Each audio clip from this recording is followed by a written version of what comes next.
안녕하세요. 회생파산TV 아나운서 전지후입니다. 안녕하세요. 김영용 법무사입니다. 법무사님, 네. 오늘 영상 제목이 네네. 아파트 가격 폭락, 대출이자 800만 원 어떡하나요? 굉장히 좀 충격적인 제목인데 네. 오늘 왜 이런 제목을 생각하신 거예요? 제가 최근에 실제로 상담을 이런 비슷한 상담들을 많이 받고 있어요. 되게 상담하면서 가슴이 아프기도 하고 뭐 상담 받고 나서도 이분들도 그 시원하기보다 되게 무거운 마음으로 이제 뭐 상담을 끝내야 되는 경우들이 많아서 좀 제가 안타까운 경우들이 많아서 오늘 준비를 해봤는데요. 네네.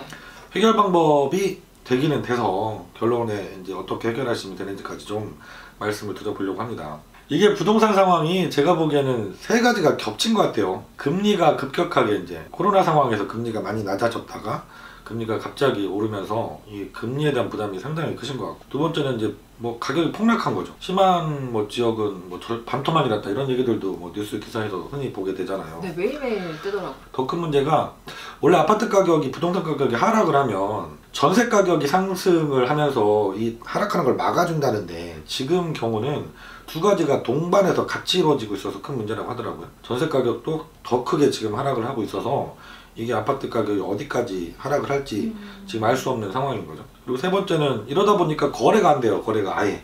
뭐 금매로 나오는 물건들은 많은데 지금 가격이 어디까지 바닥일지 알 수 없으니까 누구도 매수를 하려고 하는 의지가 없는 거죠. 그러다 보니까 거래 자체가 안 되는 그런 문제점이 있습니다. 이런 세 가지 문제를 다 갖고 안고 안타까운 사연으로 저를 찾아오셔서 이렇게 하소연하시다가 눈물 보이고 가시는 분들도 꽤 많이 계시거든요. 그래서 오늘은 이 주제로 말씀을 드려보려고 해요. 오늘은 제가 두 가지 사례 대표적으로 말씀을 드리려고 하는데, 실제로 최근에 상담을 오셨던 두 분 사례를 좀 간단하게 들어볼게요. 첫 번째 분은 서울에 거주하시고요. 개인 사업을 하시던 사장님이에요. 자녀는 2명이 있고요. 배우자도 경제활동을 하고 계세요. 소득이 한 350만 원 정도 적지 않은 소득을 갖고 계세요. 근데 문제가 아파트를 서울 시내에 갖고 계신데, 오시면 제가 KB시세를 제 컴퓨터로 조사를 해드리거든요.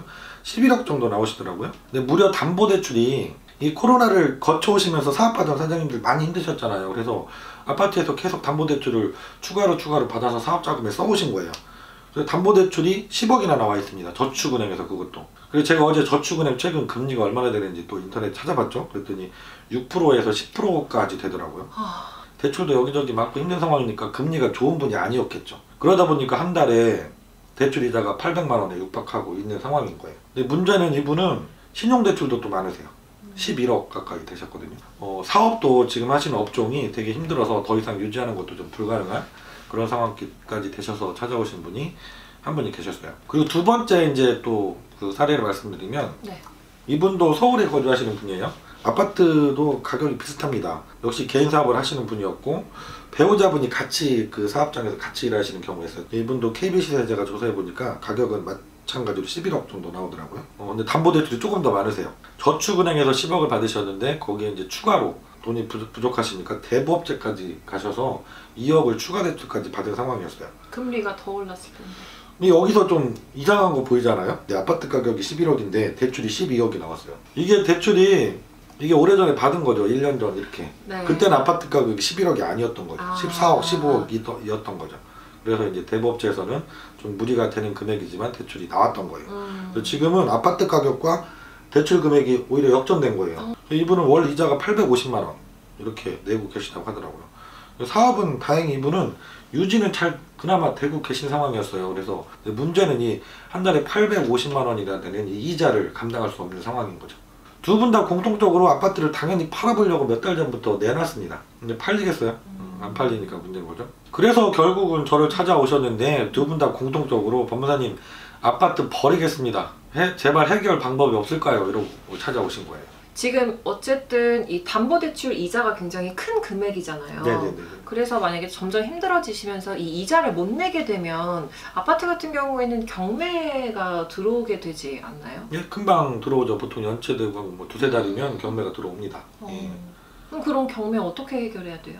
이분들은 아파트를 버려도 좋다라는 심정으로 오셨으니까 경매대도 사실은 상관이 없어요.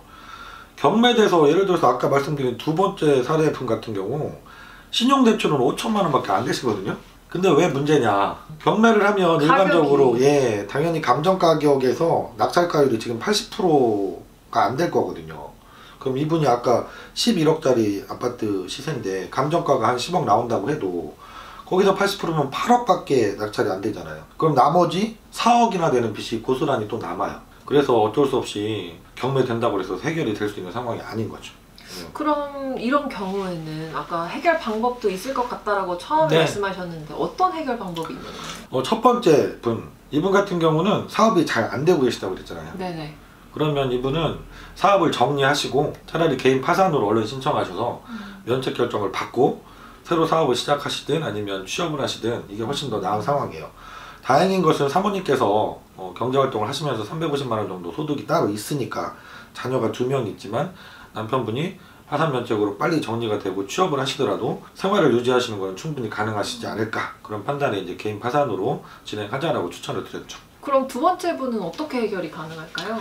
이분 같은 경우는 사업은 별 문제 없이 유지가 되고 계시다고 했잖아요. 이분은 개인회생으로 진행하시면 아까 경매대도 4억 가까이 되는 돈이 배당을 못 받고 빚으로 남을 상황이라고 했잖아요. 네네. 하지만 개인회생으로 진행하시면 나중에 경매가 되더라도 배당이 안 된 그 금액까지도 전부 다 해결이 가능하세요. 이분은 제가 준비하셔서 개인회생으로 빨리 들어가자 이렇게 해서 진행을 이제 곧 들어가게 될 것 같아요. 오늘은 제가 오늘 자료를 준비하면서 뭐 상담하면서도 그렇고 자료 준비하면서도 그렇고 그 언론 기사들을 보면서 좀 답답했었는데요.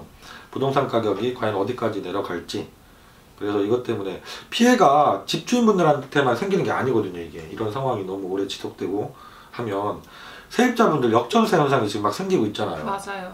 집값이 오히려 전세금보다 떨어지는 상황에 처해 있는 지역들도 생기고 있어요.